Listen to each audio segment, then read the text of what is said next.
السلام عليكم. وعليكم السلام. تعرف حضرتك؟ احمد عباس. كنت سامعك بتقول كلام كتير فهسيبك انت تتكلم براحتك. مش انت عايز تقول ايه؟ يعني احنا عايزين ننصر الدين اللي اتهدم دوت، ونسيبنا بقى من الفكر العلماني والليبرالي اللي عايز يودينا ورا ده شويه. عايزين، ما احنا جربنا العلمانيه والليبراليه واحنا كنا في ايه؟ طب ما انت عندك تيارات اسلاميه عايزه ترشح ناس توافقيين وممكن يكون علماني او ليبرالي.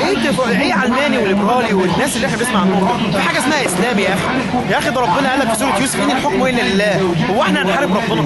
هو ربنا دوت مش قال لك ان الحكم الا لله ولا ما قالش؟ مش قال كده ربنا؟ احنا عايزين نعرف الناس كلها ان الحكم الا لله. هو ربنا نزل، مش ده قران مؤمنين بيه يا مسلمين؟ لازم نؤمن بيه، لازم نعرف ان ده ربنا اللي بيقول في كتابه العزيز ان الحكم الا لله في سوره يوسف.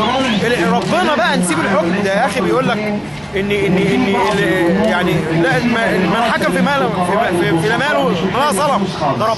ده ربنا يحكم في شريعته ويحكم في حقه ويحكم في كل حاجه، ولازم نجرب. ان ما كانش يبقى الدين، العلمانيين والليبراليين بيقولوا الدين في الجامع او نفصل الدين عن السياسه او الكلام دوت. طب هو الدين لو ما كانش يبقى معايا في شغلي، الشركه اللي انا شغال فيها دي، لو انا ما عنديش دين وراكنه في الجامع لحد ما اروح له في الجامع، يبقى لما اروح شركتي هسرقك. تقبل ان انا اسرقك؟ لكن لما يكون عندي دين، عندي حاكم دين زي الشيخ حازم صلاح واسماعيل، ربنا ينصره يا رب، لو الراجل دوت نجح ان شاء الله وخلى